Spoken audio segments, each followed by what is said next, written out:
Hello dear student, welcome back to my YouTube channel guys. आज की इस video में हम सभी लोग नए लेसन के यानी कि रामधारी सिंह दिनकर द्वारा रचित पुररवा पुररवा की व्याख्या का अध्ययन करेंगे, जो कि बहुत ही ज़्यादा इम्पोर्टेंट और अनेक बार बोर्ड एग्जाम में पूछा भी गया है। और आप लोगों को इसकी व्याख्या को बिल्कुल अच्छी तरीके से तैयार करना है, जिससे आप लोग बोर्ड एग्जाम में अगर आ जाए तो बिल्कुल आसानी से व सरल शब्दों में लिखें और कम टाइम में, यानी कि जितना टाइम हो सके उतना टाइम भी बचा सके और आप अच्छी तरीके से लिख भी सकें और बोर्ड एग्जाम में अच्छे मार्क अचीव करें, क्योंकि आप जितना अच्छा लिखेंगे एग्जामिनर आपको उतने अच्छे नंबर भी देगा। तो सबसे पहले यहाँ पर प्रसंग लिखने के लिए आता है, तो प्रसंग में लिख देंगे प्रस्तुत काव्यखंड हमारी पाठ्य पुस्तक हिंदी के रामधारी सिंह दिनकर जी द्वारा रचित पुररवा नामक लेसन से लिया गया है, पाठ से अवतरित है। इसके लेखक रामधारी सिंह दिनकर जी हैं, इतना लिख देंगे संदर्भ में। और उसके बाद गाइज हेडिंग डाल देंगे प्रसंग, क्योंकि गाइज 3 चीज़ें डालने के लिए आता है, संदर्भ, प्रसंग और व्याख्या। व्याख्या तो उसकी सिर्फ करनी होती जितना अंडरलाइन होता है। तो यहाँ पर हेडिंग डाल देंगे प्रसंग और प्रसंग में लिखेंगे उर्वशी नामक एक अप्सरा स्वर्ग से आकर एक सरोवर पर उतरती है और उसकी भेंट पुररवा से होती है। पुररवा उस पर मोहित हो जाते हैं। वे उर्वशी के समस्त अपनी शक्ति का परिचय देते हुए कहते हैं, यानी कि सिर्फ इतना ही लिखना है। और इसके बाद गाइस हेडिंग डालेंगे व्याख्या और देखते हैं व्याख्या किस प्रकार से हमें अपने बोर्ड एग्जाम में लिखनी है। तो यहाँ पर शुरू करते हैं। तो सबसे पहले फर्स्ट पैराग्राफ को देखते हैं।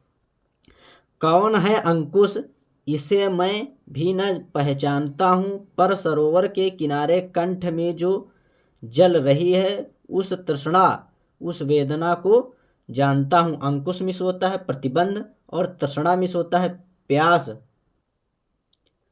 तो यहाँ पर रामधारी सिंह दिनकर जी लिखते हैं और पुनर्वा के रूप में कहते हैं कि मैं उस अंकुश या प्रतिबंध के विषय में नहीं जानता हूँ जो बार बार मुझे रोक रहा है, पर सरोवर के किनारे कंठ में जो जल रही है, किंतु मैं उस प्यास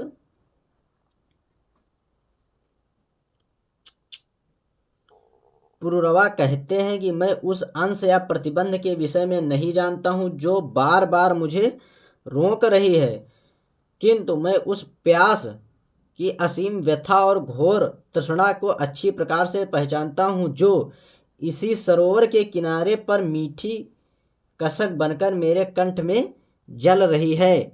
सिंध सा उद्गम अपरंपार मेरा बल कहाँ है, गूंजता जिस शक्ति का सर्वस्त्र जयकार जय जयकार, उस अटल संकल्प का संबल कहाँ है।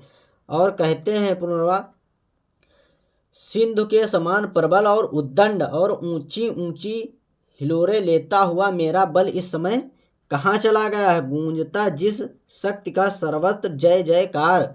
और कहते हैं कि मेरी जिस सर्वस्त्र और शक्ति की जय जयकार दसों दिशाओं में होती थी, उस अटल संकल्प का संबल कहाँ है और उस अटल और ध्रुव निश्चय का सहारा इस समय कहाँ चला गया है। शिला सा वृक्ष ये चट्टान सी मेरी भुजाएं, सूर्य के आलोक से दीपित समुन्नत भाल, मेरे प्राण का सागर अगम उत्थाल उच्छल है। और कहते हैं कि मेरा वक्ष स्थल शिला के समान दृढ़ है तथा मेरी भुजाएं चट्टान के समान मजबूत हैं। सूर्य के आलोक से दीपित समुन्नत भाल, मेरा उन्नत मस्तक सूर्य के प्रकाश के समान अलौकिक और प्रकाशित हो रहा है। मेरे प्राण का सागर अगम उत्ताल उच्छल है। और कहते हैं कि मेरे प्राण अथाह और उछली तरंगों वाले सागर के समान है, जिसमें ऊंची ऊंची लहरें सदैव उठती रहती हैं, अर्थात मेरे प्राणों की गहराई नापना सरल नहीं है। सामने टिकते नहीं वनराज, पर्वत डोलते हैं, कांपता है कुंडली मारे समय का व्याल, मेरी बाह में मारुत गरुड़ गजराज का बल है। और कहते हैं कि हे उर्वशी, मेरी शक्ति के समक्ष वनराज भी नहीं ठहर सकता। पर्वत डोलते हैं और कहते हैं कि मेरे भाग्य से पर्वत तक कांप जाते हैं, मेरे भय से। और कहते हैं कि मेरे भय से पर्वत तक कांप जाते हैं, कांपता है कुंडली मारे समय का व्याल। और कहते तथा समय रूपी सर्प कुंडली मारकर कांपता रहता है, मेरी बाह में मारुत गरुड़ गणराज का बल है, और कहते हैं कि मेरी भुजाओं में वायु गरुड़ और हाथी का बल है। अगर गाइज वीडियो पसंद आई हो तो वीडियो को लाइक करें, चैनल को सब्सक्राइब जरूर करें तथा बेल आइकन को दबाना बिल्कुल भी ना भूलें, जिससे आने वाले वीडियो का नोटिफिकेशन सबसे पहले आप तक जरूर पहुंचे।